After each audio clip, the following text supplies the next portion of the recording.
আজ বানিয়ে নিলাম সামুদ্রিক মৌরলা মাছের ভর্তা। চলুন দেখে নিই। প্রথমে মাছগুলো কেটে ধুয়ে ভালো করে পরিষ্কার করে নিয়েছি, আর তার ওপর থেকে 1 চামচের মতো নুন, 1 চামচের মতন হলুদ গুঁড়ো, লঙ্কা গুঁড়ো, 2 চামচের মতন লেবুর রস, আর দিলাম 1 চামচের মতন সরিষার তেল, 2 চামচের মতন পেঁয়াজের পেস্ট, 1 চামচের মতন রসুন, আর দিলাম 1 চামচের মতন আদা, আর ওপর থেকে ছড়িয়ে নিলাম 1 চামচের মতন বেসন দিয়ে ভালো করে পেস্টটি তৈরি করে নিলাম। এই মশলাটি কিন্তু মাছের গায়ে ভালো করে মাখিয়ে নিচ্ছি। এই ম্যারিনেটটি একদম আধ ঘন্টার জন্য ছেড়ে দেব।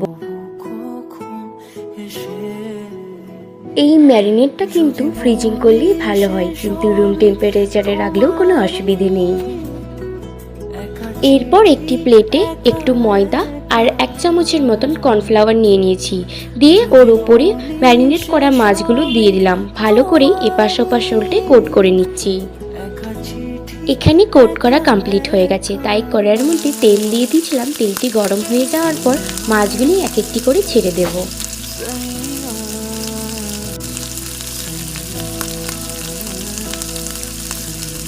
মাছগুলি সঙ্গে সঙ্গে উল্টানো যাবে না, এক পিঠ হয়ে যাওয়ার পর আরেক পিঠ উল্টাতে হবে, না হলে মাছগুলি একটু একটু করে ছেড়ে যেতে পারে।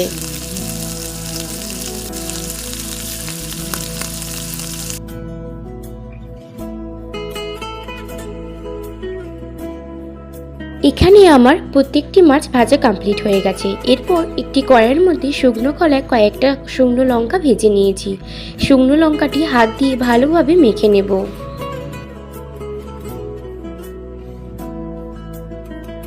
এখানে একটি গোটা পেঁয়াজ ভালো করে মিহি করে কুচিয়ে রেখেছি, সেটি ওই ভাজা লঙ্কার ওপরে দিয়ে চটকে মেখে নেব।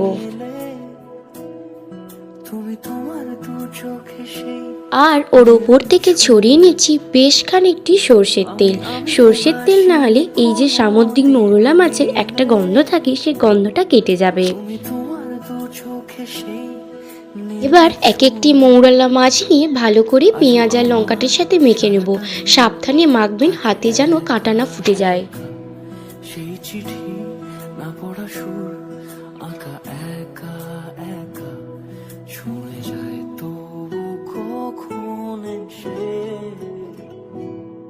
যদি বলি সে সবই তোমারই। ভর্তার স্বাদটি আরেকটু বাড়ানোর জন্য নিয়েছি কয়েকটি ধনেপাতা আর কাঁচা লঙ্কা। আপনারা এখানে কাঁচা লঙ্কাটা স্কিপও করে যেতে পারেন।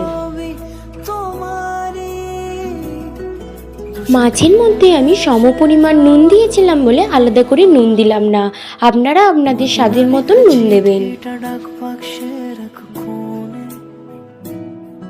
আমার এখানে সামুদ্রিক মৌরলা মাছের ভর্তা একদম রেডি হয়ে গেছে।